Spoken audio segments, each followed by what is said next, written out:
Thanks for coming on this cold winter day. I'd like to welcome you on behalf of the Community Senior Center and the Richmond Historical Society. And we're lucky to have Adam Krakowski with us today, who lives in Plainfield, Vermont. He's worked at many museums and historical societies, art galleries, restoration firms all over New York and New England. He co-authored a book on Vermont beer, a history of a brewing revolution. He writes for Brewing News. He received a research fellowship from the Vermont Historical Society a while ago and wrote an academic journal article called A Bitter Past, Hop Farming in 19th Century Vermont.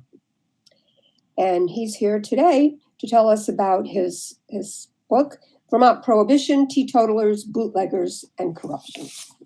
Welcome, Adam, and I'll turn it over to you. Perfect, thank you. It's indeed a cold one today.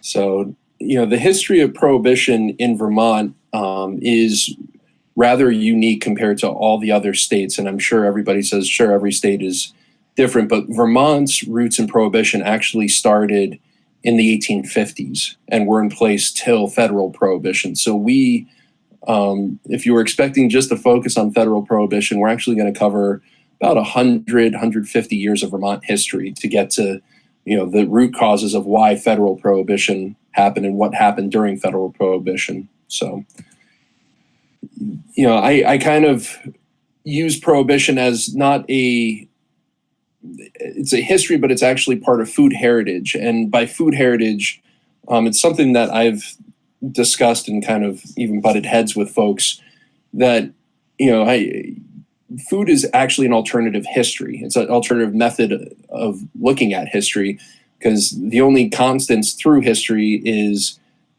the running joke is, death and taxes, but also eating.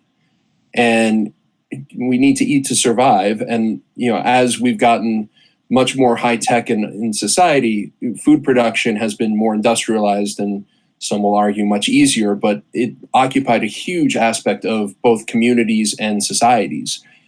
And it's also by looking at what was being grown, what was being eaten, looking at the health issues of a community or a society, you actually can draw a much more complete history than just throwing dates and people at you.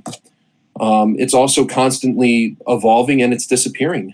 Food techniques and some of the things that we eat and some of the ingredients are lost and now, have an end point that we know when they disappeared roughly.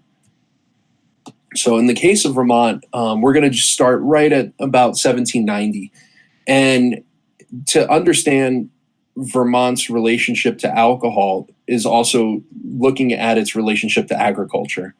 I want you, as I move forward, just for the next half hour, kind of think about alcohol not as the social lubricant or toxin or however you wish to look at it in the present day, but for the sake of this, look at it as shelf-stable calories and caloric intake.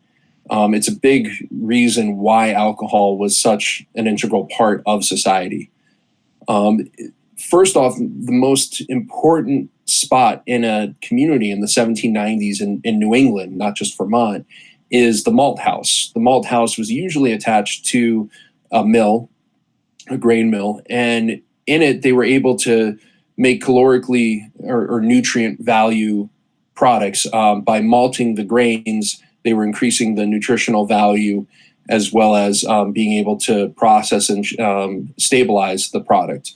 The malts had to be malted, which was a process of adding water and heat to it to gently get them to sprout, and then throwing them into a kiln and drying them.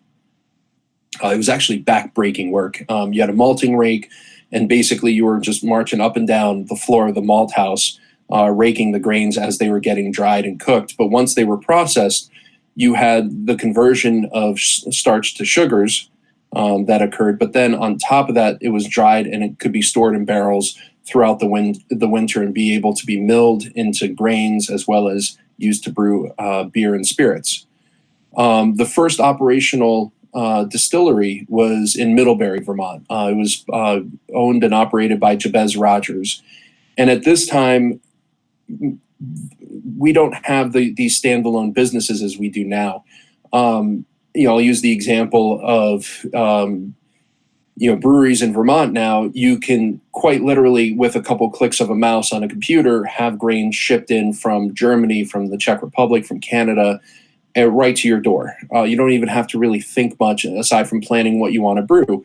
You also have it year round, where brewing was a very seasonal occupation. It usually happened from the fall until the grain reserves, or in some cases sugar reserves, were extinguished for the year.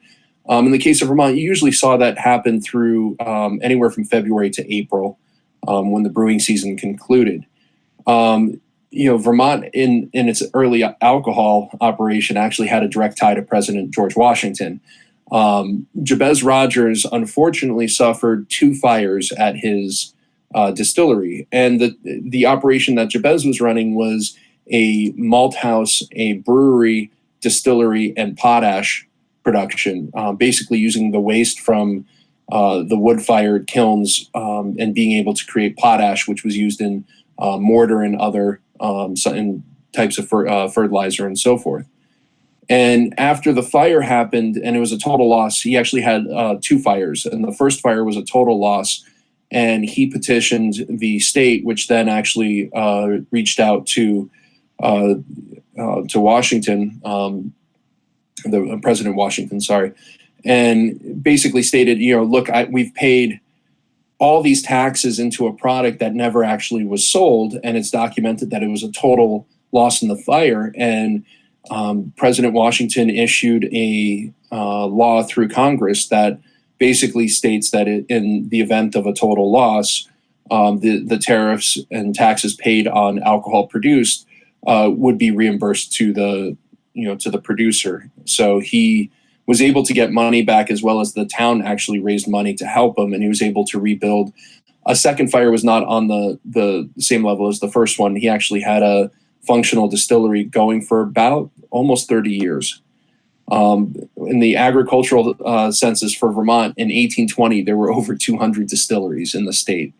There was only a handful of breweries that were registered, and you have to understand that cider production was basically an undocumented, not a black market, but it was just gross abundance of cider everywhere, that there was no taxes unless it was distilled into apple brandy.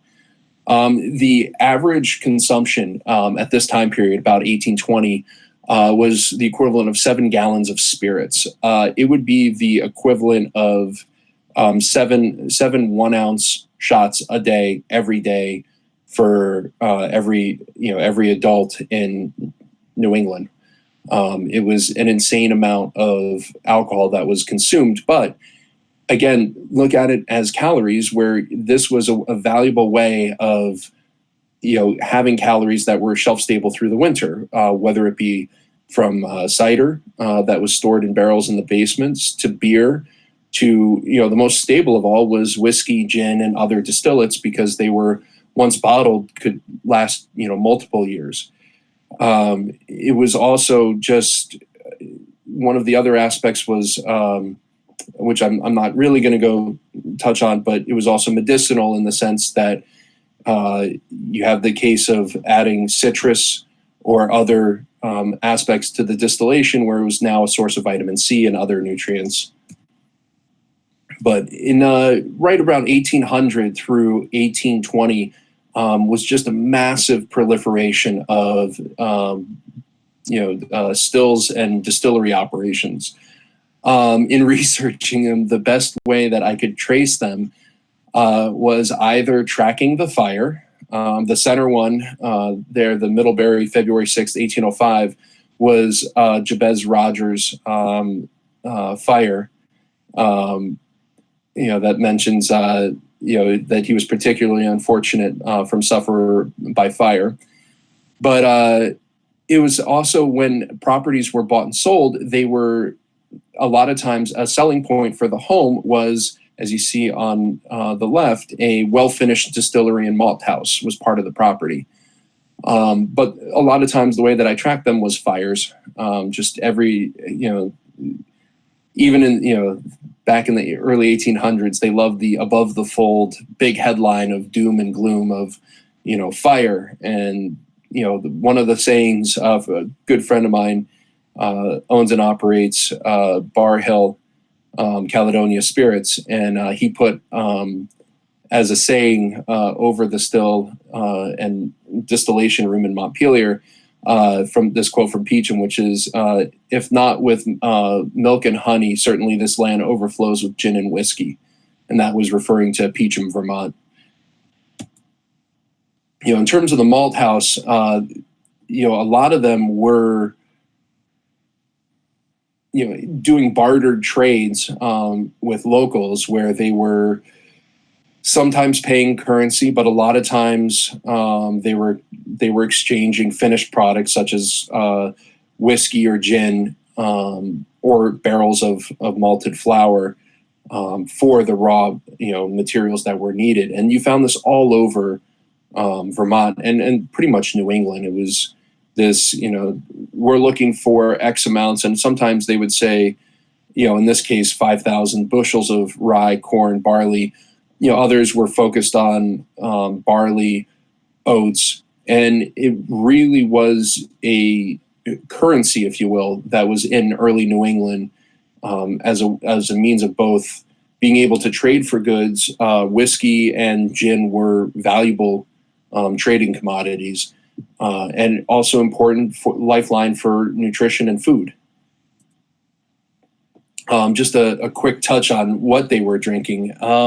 So the gin that they were drinking at that time was something a bit sweeter than we're used to consuming today. It was closer to a product that's known as Genever, which is a Dutch juniper spirit. It definitely, some may say in the present day that Caledonia Spirits Bar Hill Gin, which they add the honey back to the gin at the end, is a sweeter gin. The gins that were consumed were significantly sweet. Plus the distillation equipment wasn't as precise as we have today. Whiskey was both corn whiskey was extraordinarily common from flint corn, as well as potato whiskey, and you did see rye and barley. And the potato whiskey kind of gets its roots from Pochin. And Pochin was a pretty rough around the edge Irish potato whiskey. When I say it's raw as sandpaper, if you look at the chemical notes of how it was distilled, there would have been a lot of impurities in the distillation process, and as well as not the precision equipment that we have now for temperatures and for proofing the spirits and so forth. But a lot of times those raw ingredients, they were made for cocktails. The oldest cocktail really is the old fashioned, which has its records 1800, and that was actually a means of taking your medication. So as I joke about how whiskey is calories, a lot of times medicinally you were prescribed a combination of tinctures and other ingredients that were put into a liquid form, pretty harsh tasting. So what they were doing was adding sugar to the tinctures to take the medicine, and then just putting on whiskey over the top of it, which really is an old fashioned in the present day as we know it. You also had the flip, which was a pretty daredevil cocktail where you were going between mugs, or sticking a heated iron into the pewter mug to heat up and stir basically to caramelize the beverage. The Stonewall was a pretty brutal one. It was a combination of cider and beer with a little apple brandy added. But also there was the importance of the inn, where we don't have the telltale spots to go drinking, as we have bars and taverns. Currently, back then the inn was basically the social center of the town. It was a restaurant. It was where you got your mail. It was where you met up and saw the boards with public notices, and also, where you could purchase alcohol. And at that time too, you could actually purchase alcohol, to take home in bottles and barrels. The cider, kind of gets treated differently in Vermont history than beer and spirits, and a lot of times it wasn't even considered alcohol. There was a lot of folks that were that operated distilleries that were using the sweet cider that were fermented into hard cider and then getting it distilled. It was sometimes considered concentrated cider, is an old historic reference that you'll see, just meaning it was distilled, but it didn't necessarily mean that it went through a heat distillation. It could also been the freeze distillation, putting it outside, which is quite dangerous and not recommended, because when you're heating in heat distillation, you're removing the impurities. You have what's called the head, the heart, and the tails of the distillation. The heads can kill you, so that's why they're discarded. It's primarily methanol, which is highly toxic to us, and that's discarded on the heads. The heart is where really the clean ethanol is produced, and then the tails are the other solvents such as formaldehyde and others. When you freeze, distill, or make iced cider or iced jack, what happens is you're also concentrating all those other impurities, because all you're removing is the water out of the cider, or the beer, as some did. That's why you'll hear references to rot gut, and it was just because the spirit left you in pretty rough shape the next morning. But cider was also an important nutritional value, because you also got, among other things, some vitamin C, which was important. And it's kind of a different way to look at things, where when I was doing the research and really tracking down the distilled spirits and the breweries, they were talking about alcohol, and then you'd all of a sudden on the same page find that in one town, I vaguely remember this priest went to bless the cider pressing of that season. And you're kind of going all right, well, it's sweet cider. Given it a month or two, it's going to be hard cider. And then you realize that town produced something crazy, I think 1,300 barrels of cider. So it was widespread. With that 200 distilleries that emerged in Vermont, there's no other way to beat around the bush. There was substance abuse. There was a lot of issues in society that stemmed from alcohol, consumption and overconsumption. And you already in Vermont see in the 1820s these groups starting to meet. Sometimes they were widowers or mothers getting together. You have church leaders creating what's effectively temperance groups, and they're really harping on the degradation in society, mainly of the families and also the workplaces. It's kind of easy to, at this time, to overlook, the damage that was being done on the home front, but you're also still at a time period where, the food has to come out of the fields, get processed, or literally the community is going to be suffering. Alcoholism is rampant. You see a lot of very tragic stories of people found dead, usually men, found dead, on cold nights where, the cold winter nights, just like what we had, and they died due to exposure or sitting down in a snowbank and falling asleep and not waking up. The early laws, they had them in place, but in a lot of cases they were more public shaming than any laws that had some teeth. And so what you start to see is political cartoons and lithographs, and there was a whole term called the Drunkard's Progress, and there's a lot of different illustrated variations of it, but you start to see them emerge into the newspapers, and this is one example of the Drunkard's Progress. Some of them are extraordinarily graphic. This one on the left was circa 1828, I believe, and it kind of shows you the gradual steps, to your demise, and they tried to get graphics going to, really hit home. So folks that didn't go to church, which would, Vermont was a very religious community back in the early 1800s, but just really to try to hit the point home at any way possible. You also start to see petitions going to Montpelier, to the legislature, basically saying, hey, something's got to happen. In the case of Brattleboro, what they did was that long document that you see on the right is a petition basically that was printed up and dispersed throughout the state through the churches, saying, that Montpelier needs to, come up with laws, strict laws and even prohibition of alcohol.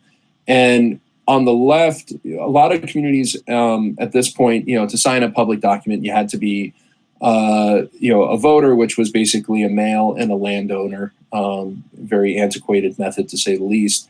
But what was unique about Brattleboro, and I put it on there, is that if you look at the document, you can't see from this distance where I photographed it, but the names were interchangeable, that there was males and females and all the way down. And it was a decent portion of the town that actually said, hey, something's got to be done. And Montpelier was getting inundated with these petitions. It starts to really pick up steam in the 1830s about the issues of alcohol consumption, overconsumption, and lots of brawls at taverns and so forth. And the 1830s ramps up in the legislature, where if you look at the legislative documents in Montpelier, a lot of every year, one or two times, it was coming up for debate. And unfortunately, a lot of times they just punted the subject to the next session, basically washing their hands, saying, let the next group kind of take a look at that. It's what I call deferred maintenance, just because it kind of, rather than approaching it and coming up with, at least a basic framework, they just kept pushing it off till it became, just too much to ignore. You also had in different areas at the county level, what I kind of considered a vigilante effort.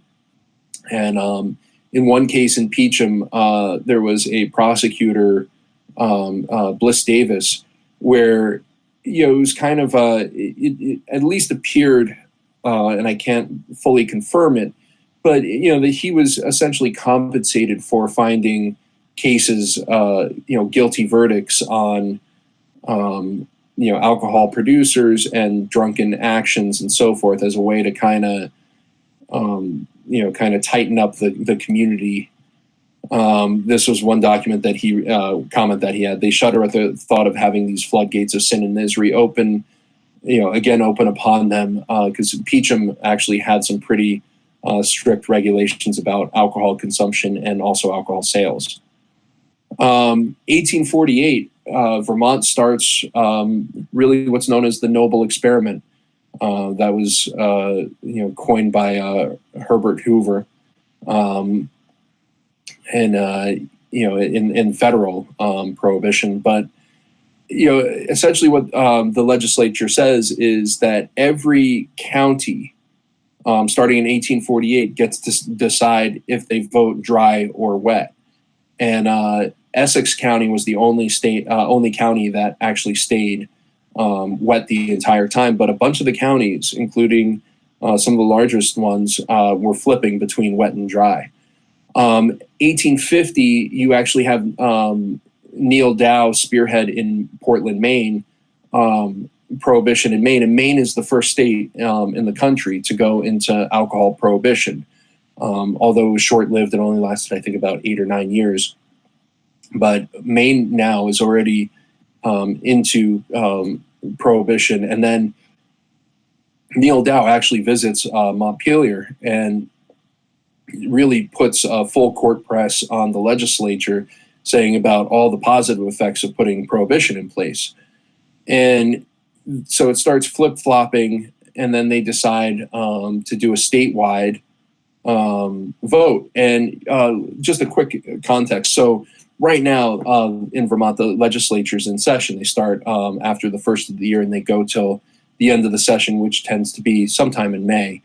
Fast forward at this time, or go back, in this time, it's actually a lot of the legislature is done in late October and November in Montpelier, and done before the snow flies, so everyone can return back to their homes. So a lot of the documents you see are October, November. And this is actually part of the original 1852 Prohibition document. And what was fascinating to me was how many errors there were in the document, and also that part at the bottom there, that last couple sentences where it's all X'd out. A lot of times when these were made, the document would, the edits would be done and the omissions put in, and then the document would be handwritten once again and then voted on. So when you saw the final passed document, it was usually very clean in appearance. And what struck me was the amount of misspellings on this document, the amount of sections X'd off, and what was I loved about this, that X'd off section was basically saying that if somebody's found guilty of having alcohol possession or alcohol consumption, and they appeal their charges, that if they're found guilty again, then their charges should be doubled. And then quite literally it's X'd out, and out of frame somebody says possibly unconstitutional. So this was really a fly by the seat of their pants. And the whole debate with Erastus Fairbanks, who was governor at that time, he was a Whig Party member. This went so rapid that the final document here that was signed, and that's Erastus Fairbanks' signature putting prohibition on the books in Vermont, quite literally happened at like 11:58, with the session ending at the stroke of midnight. And it was signed and done, and everybody left. And once prohibition went in, there was a clause that essentially had that if there was a public voting and outcry, it wasn't going into effect for, I believe, about 9 months. So there was time in 1 year's time. So there was time in the next session, if needed, that they could kind of reverse everything. But it ended up going on the books, and Vermont in 1852 voted to go in full alcohol prohibition throughout the state. Once again, though, it leaves cider completely out of the document, but it really puts some teeth into the possession of beer and spirits, and it has a lot of exclusions. If it's prescribed medicinally and you have a prescription from your doctor or so forth, it's okay to have. And then the biggest outcry, ironically, was from religious leaders, because they also put a ban on wine, and they said that wine had to be, for religious purposes, had to be permitted, and very quickly they made the religious exception. At this time, there was only one brewery in operation in 1852 in Vermont, and there are no distilleries operational at that point. They kind of left it that it was illegal to buy and illegal to possess, but not illegal to consume. It was also legal to produce, but not to be sold in Vermont. At the same time, you have to understand Vermont is the largest producer of hops in New England. And that is, just amazing in retrospective, because you have quite literally a cash product, and it is bringing lots of revenue. And Vermont even had laws into the handling, sorting, and grading of hops that put it as such a prime, product on Boston markets and New York markets. And basically it just gets undercut. So now, where Vermont was selling in-state a lot of its product, it has to now ship everything out of state, which means it's also going and competing with the expenses of shipping versus locally produced. Honestly, the way the law was written, it just left you scratching your head going, how it's going to be impossible to enforce. It's going to be impossible to really take the laws seriously. but it's going to really cut out the two structures that Vermont had, which was its largest tax revenue was alcohol sales and production and hop sales. So you're literally wiping out, municipalities' revenue streams. We do have, once Prohibition kicks off, really interesting characters that come up, and I have to say that in Vermont's history, we had a lot of pretty industrious women that really took the reins of Prohibition, and we had a lot of dumb men that did really stupid things. In the case of Catherine Dillon, she was in St. Albans. She was a truly remarkable woman. She was an Irish immigrant, and she got her start out on the rail expansion, the railroad constructions of the 1840s and 1850s through New England. And once Prohibition starts, she literally opens up a bar. And it's highly documented how many run-ins that she had with the local authorities. And she, in some cases, in her tavern, there was a man mysteriously found dead on the floor. Numerous times she pulled a gun on people that owed her money. But she ended up being remarkably wealthy. She owned what is in the present day the Dillon block, and owned literally the whole street and the properties. To give you an idea of the character that she was, I found in her obituary in the Burlington Free Press this passage that says, "During the time of the Civil War, Catherine had become tired of her husband. It is important to remember that Catherine had befriended many railroad workers over the years and perhaps knew every railroad worker by name. She obtained a divorce from her husband, it is claimed, in the following manner. Mr. and Mrs. Dillon were returning from a trip on the cars when Mr. Dillon failed to find his valise among the baggage on the platform. On Catherine's advice, he selected another bag from those in the pile of baggage for the purpose of exchanging the bag for his when his was finally found. No sooner had they reached home, she procured his arrest for larceny. The unfortunate man was sentenced to Windsor Prison, and as a condition of his release went out in the Vermont Cavalry Regiment as a bugler. This was also 1863. So she ends up, basically sending off to get rid of her husband as a bugler in the Civil War. Her estate, when she passed, was, if I had to value it in the present day, it would be in the contents of a few $1 million. You kind of look again at history where, if she keeps getting fined and she keeps going in front of the court, but she keeps doing the same thing, it had to have been extraordinarily lucrative. And then her estate showed it truly was. We have another incident in Vermont's history. This time it was 1874, where we have an influx of German immigrants to New England at that time. And with the German immigration, they bring lager beer. So a quick lesson for those that don't know, the difference between ale and lager in the present context is that ale is a top fermenting, the yeast ferments on top and at warmer temperatures, mainly above 60 degrees. And you get those very fruity esters that give the nuance to the beer. Whereas in traditional German brewing and lager beer, you actually cold ferment in the 40s. And then after fermentation, the beer is left to sit in cold temps for about a month or so. And that process is called lagering.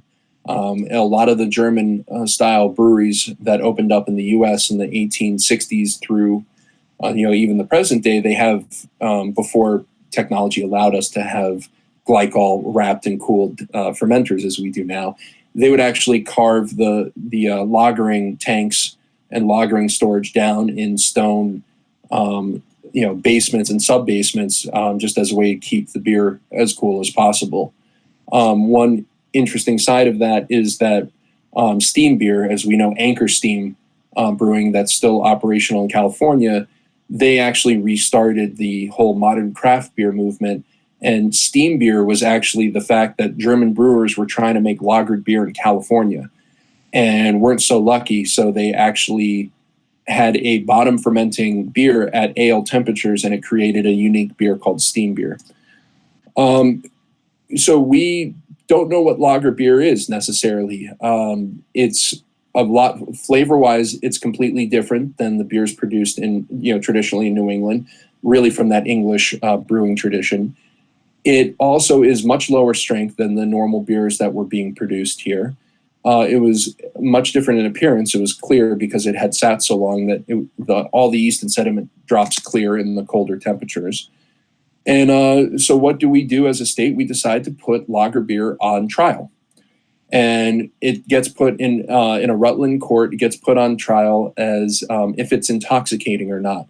The way this started was a German tavern in Rutland was serving a cask of lager beer, and it was considered, somebody filed a complaint with the police that it was alcohol, and so they then decided to put this on trial. One of the key witnesses was Dr. Pond, or Doc Pond, as he was known, and they among others have the town drunkard, one of the town drunkards, who in a written testimony before the actual court case said that he could consume 30 glasses of this beer without feeling any effects other than feeling sleepy. But on the actual day of the trial, he doesn't show up. Over the course, this trial was in a single day.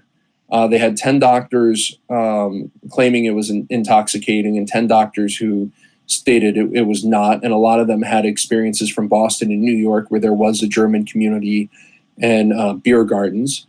And the final verdict was that lager beer was found not guilty as an intoxicating beverage, and therefore was outside the laws of prohibition.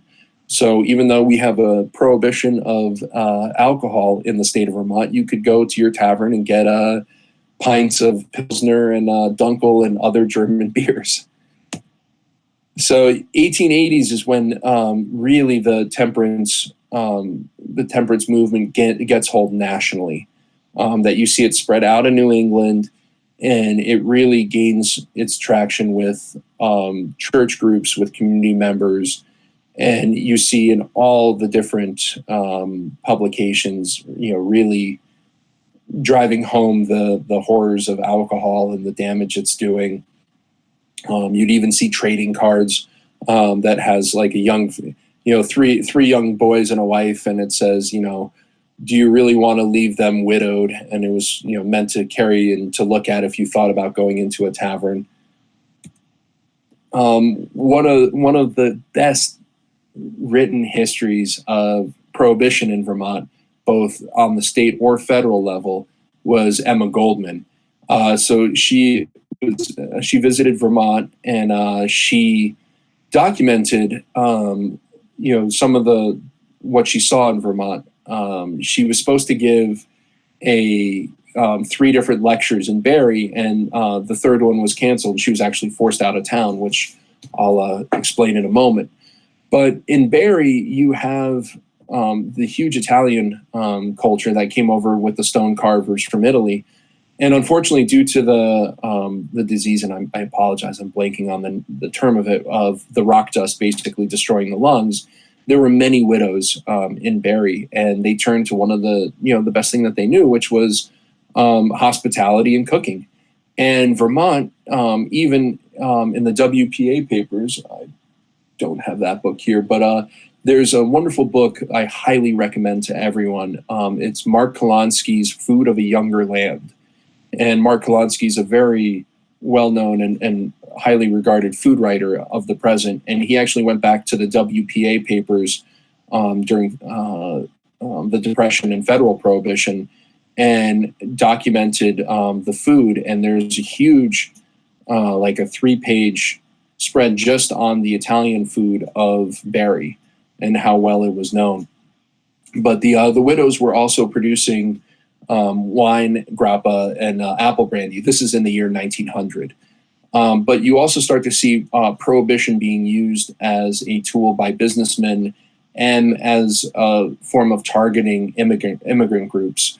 For instance, they would do searches in the Scottish community, the Irish community, and Italian communities in Vermont.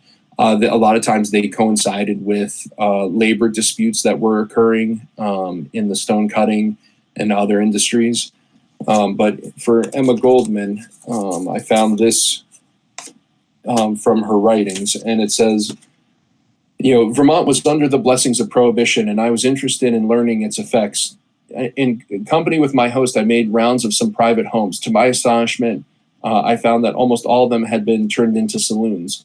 In one such place, we came upon a dozen men visibly under the influence of liquor. Most of them were city officials, my companion informed me. The stuffy kitchen with the children of the family inhaling the foul air of whiskey and tobacco constituted the drinking den. Many such places were thriving under the protection of the police, to whom part of the income was regularly paid. That is not the worst evil of Prohibition, my comrade remarked. Its most damnable side is the destruction of the hospitality and good fellowship. Formerly, you could offer a drink to callers or have one offered to you. Now, with most people turned into saloon keepers, your friend expects you to pay for the booze or to buy it from you. Another result of Prohibition was the increase in prostitution. We visited several houses on the outskirts of town, all flourishing with business. Most of the guests were traveling salesmen with a sprinkling of farmers. By closing of the saloons, the brothels became the only place where the men in town could find some distraction. After 2 weeks' activity in Barrie, the police suddenly decided to prevent my last meeting. The official reason for it was supposed to be my lecture on war. According to the authorities, I had said, "God bless the hand that blew up the Maine." It was, of course, obviously ridiculous for me to credit me with such an utterance. The unofficial version was far more plausible. "You caught the mayor and the chief of police in Mrs. Coletti's kitchen, dead drunk," my Italian friend explained, "and you have looked into their stakes in the brothels. No wonder they consider you dangerous and want you gone." So, it really was an underground in broad daylight and a racket. It's kind of why corruption was, part of the title of this book, and so rampant as a key thread over 150 years. We get to 1902, and that's the gubernatorial election with General John McCulloch going against Percival Clement. We're in the midst of what was known at that time as the 100-Year Rule. And the 100-Year Rule was effectively the Republican stronghold on politics. And it was just a simple chain where they were just moving right up the chain from the House to Speaker of the House to the Senate to the President pro tem to the Lieutenant Governor to the Governor, do one term and out. And it was quite lucrative, and hence why it was there. But Percival Clement, who came out of Rutland, was seeking the vote of the Republican Party. He had been in the House and other aspects of state and local government, and he ends up going toe-to-toe with John McCulloch, and he creates his own party, which is it was known as the High License Local Option Party, as the Prohibition Party. And his whole aspect of his gubernatorial bid was just saying, Prohibition has cost us a ridiculous amount of money, and we have failing infrastructure in this state, and we need to put Prohibition in place, but with this high license local option, meaning that it was $2,000 per year to get a permit to run a tavern. And every year the town could vote yes or no if they were dry or not. And that the amount of taverns were tied to the population of the town. What ends up happening, he surprisingly is really close and pushes it to the legislator to decide the election, which, being the Republican powerhouse it was, basically just gets John McCulloch voted in. But McCulloch had to address, what Clement brought and the vote. And so the aftermath of 1902, they actually bring in the high license local option, except not really the end of Prohibition. What they do is they have requirements on minimum thresholds of population to have a tavern, which most of Vermont did not qualify for. And then on top of that, the hoops to jump through to get to the opening a tavern was extraordinarily difficult. You had some areas like the Fairbanks family in St. Johnsbury that just had a stronghold on the area, and St. Johnsbury, although it qualified by population, it never went wet until after federal repeal. And one thing that does come out of this is this massive boom of whiskey prescriptions, because once again, if you have a prescription, you could get medicinal whiskey. There were the dangers. So now we're talking about 1902 all the way up to federal prohibition, which is 1918, and the deaths are all of a sudden starting to occur because of mix-ups with methanol and production, where they're making what was known as bathtub gin at that point. Also, cars are a new factor, because at this point in Vermont's prohibition history, everything's on horseback and by foot. So it's very slow, and rails. So it's very slow to disperse through. Cars now, the alcohol can come right over the border.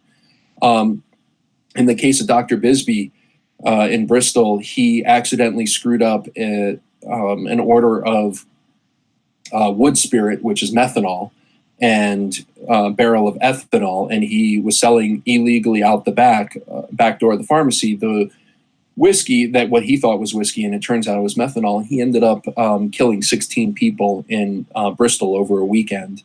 I think that was 1912, and created a kind of a big story throughout New England about it, and ultimately went to prison over it.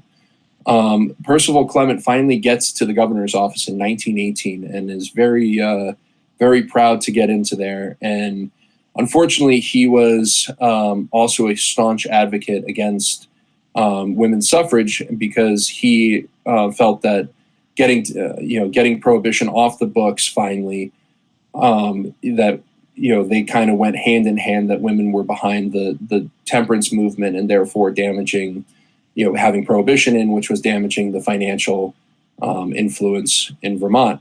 And ironically, he fought hard to stop the suffrage vote, but finally that thankfully gets passed. But then he's also one of the last governors in the U.S. to sign off on federal prohibition.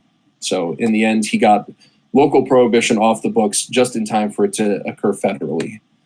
Federal prohibition in Vermont, the whole dynamics changed. So, when it's a state prohibition, you have, 3 other states and an international boundary where it was legal. So alcohol was flowing over every border to Vermont.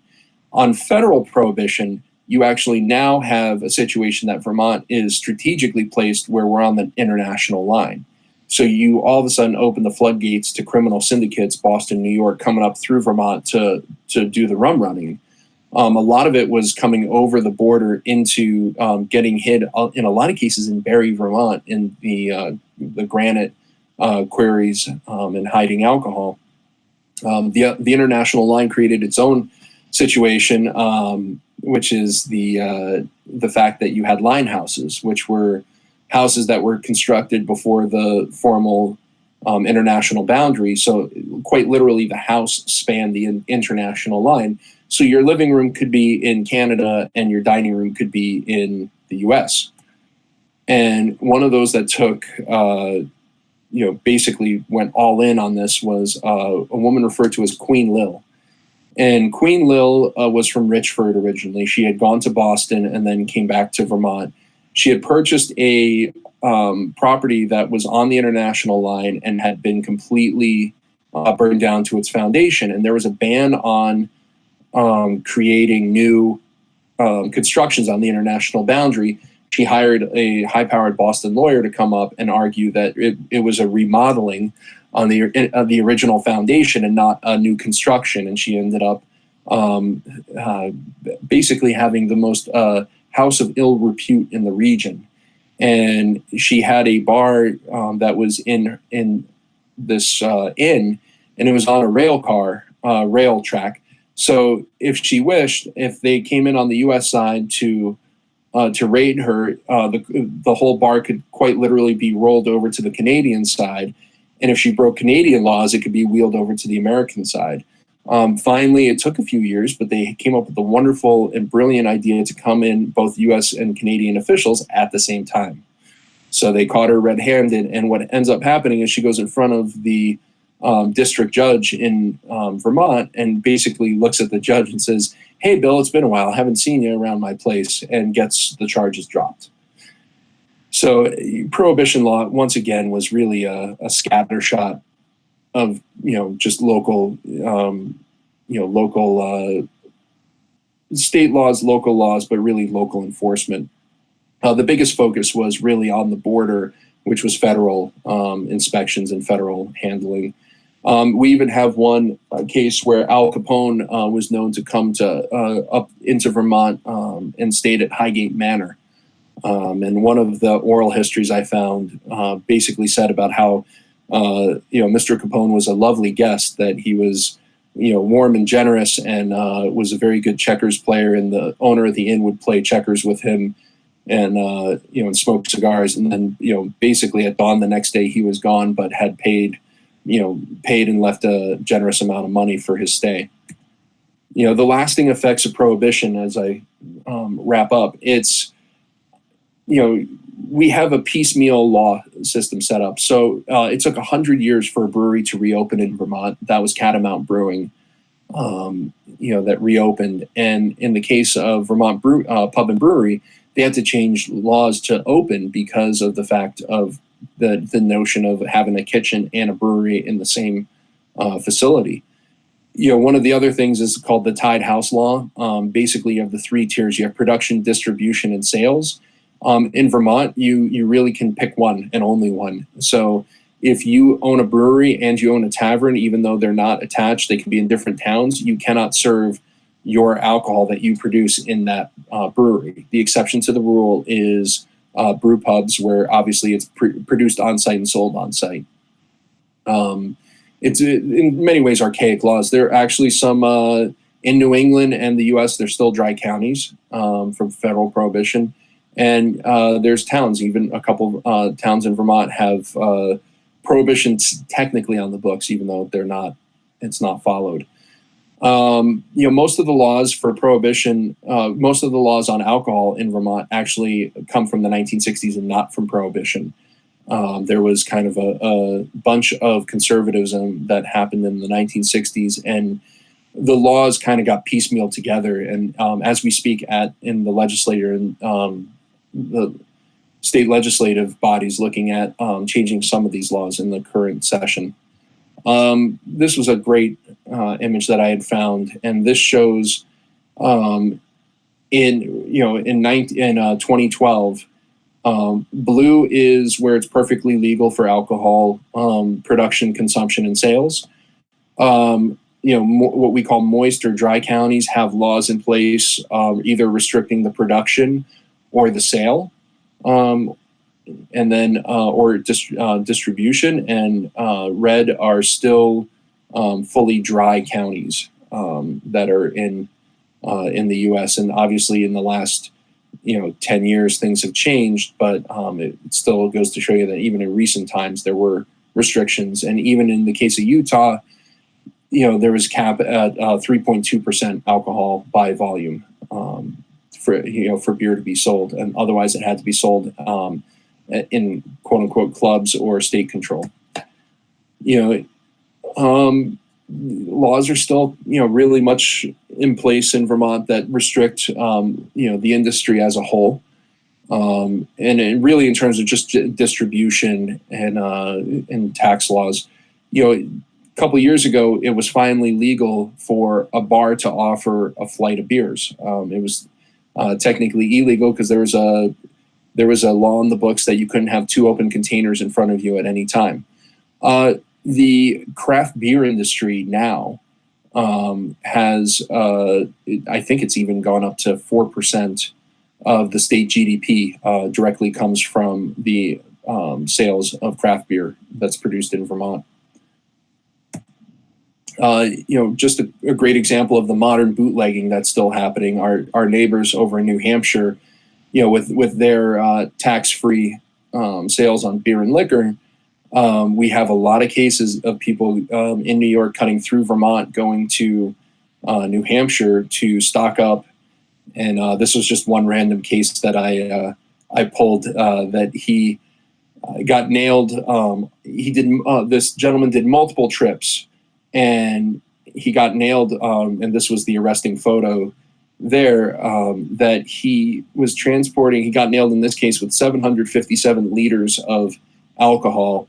Turns out the man owned 4 restaurants in the New York City boroughs, and the Department of Taxation, caught on to how, there was a report to him, and so he was going through, got caught crossing the boundary. And the big thing is, when you cross a state line, it no longer becomes a state issue; it becomes a federal issue. So he actually went on for federal tax evasion due to the transport of the liquors. And the entire time of the case, the guy's lawyer said it was really just for home consumption.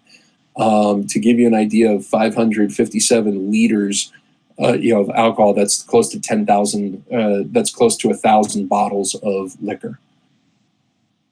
So, and I leave it with this. My day job, I do art and historic furniture conservation. I do a lot of work at the Vermont State House, and it struck me one day that in the governor's chamber, ceremonial chamber at the State House, in the corner, there's the bust of Erastus Fairbanks. And I had a laugh with the state curator, David Sheets, that just standing over Fairbanks, and the way that the portrait's painted is Percival Clemens' governor's portrait. So he's looking down at Fairbanks, which I thought was just such a great irony that's still in place at the State House. So let me end this, and I can then, you guys can see my faces finally. And I'm open to any questions that anyone may have. I have a question.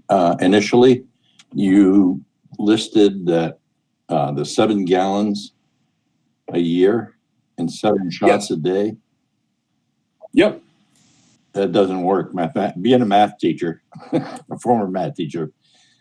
Oh, sorry. Yes. Let me preface that. So it was 7 gallons of pure spirit, meaning 100% spirit, and the reports, and that was taken from. I have it somewhere in my book here. The endnotes, that it would be, even though they converted it to pure spirit, it would be the equivalent of 7 shots of a 40% alcohol by volume in present day. Okay. I have to admit, I did not do the math out. That was kind of the general agreed consensus among historians based off the records. Because 7 ounces times 365 days is 2,555 ounces, which is almost 20 gallons. So a third, yeah, it's a lot closer. Thank you. Yep.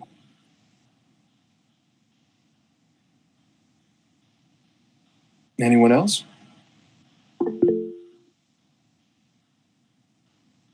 I mentioned another Vermont author. In what regard on that? I mentioned Mark Kolonsky, who's not a Vermont author. He's a New York City-based food writer.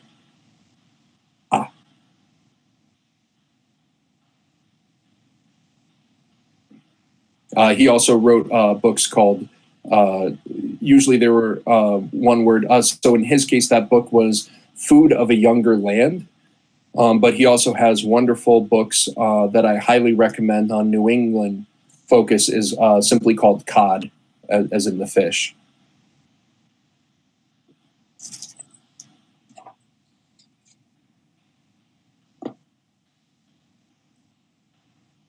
Any other questions?